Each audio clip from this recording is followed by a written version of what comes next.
只有啲英國車啊，先會見到呢啲斷續嘅情況啊。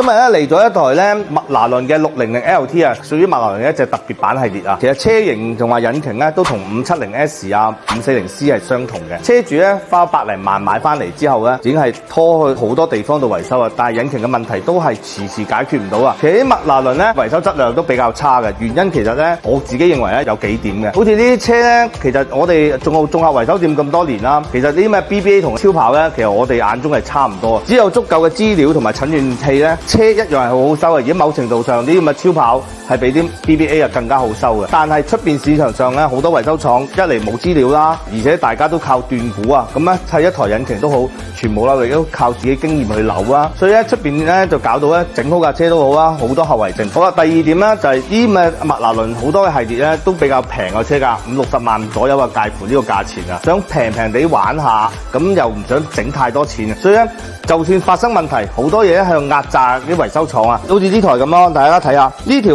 咁嘅進氣管啊，其實咧價錢就唔平啊，買二手其實都 OK 嘅，都係2000蚊內，人哋喺出邊整咧爛晒啦，竟然揾啲指震板黐住就算啦。指震板大家有啲常識嘅知道，一受熱咧就溶解啊，依家溶到係咁犀利。最緊要呢條管人工係非常貴，因為每次都要落發動機先換得到呢條管啊。第二咧，呢部發動機嘅死症其實最後都係失油啊。大家發現咗佢啲鏈牌咧，其實有啲係新，有啲係舊嘅，應該又係為咗貪平啊，換一啲唔換一啲啊，搞到咧其中一個水泵嘅鏈牌碎咗、粉碎咗，之後咧堵塞咗個機油泵，令個機油泵冇辦法泵油上去個盤頭度，咁咧先導致呢個突輪軸斷開啊，斷得咁犀利啊！而且上一手大修過噶啦，其實已經係嚴重重創過一次，個盤頭已經修復過，就連衰到連啲牙突輪軸嘅牙都已經唔見咗一個，跟住加工都刨咗一個出嚟啊，全部唔吻合啊，導致咧突輪軸有啲緊啦，有啲鬆啦，先至導致依家咁嘅問題啊！再加上咧中缸其實已經大修過噶啦，其實呢款車成日拉缸嘅，啲缸套已經換過啦。最大嘅一個問題咧，睇下大家過嚟睇下呢啲咪膠圈，包括呢啲膠圈啊。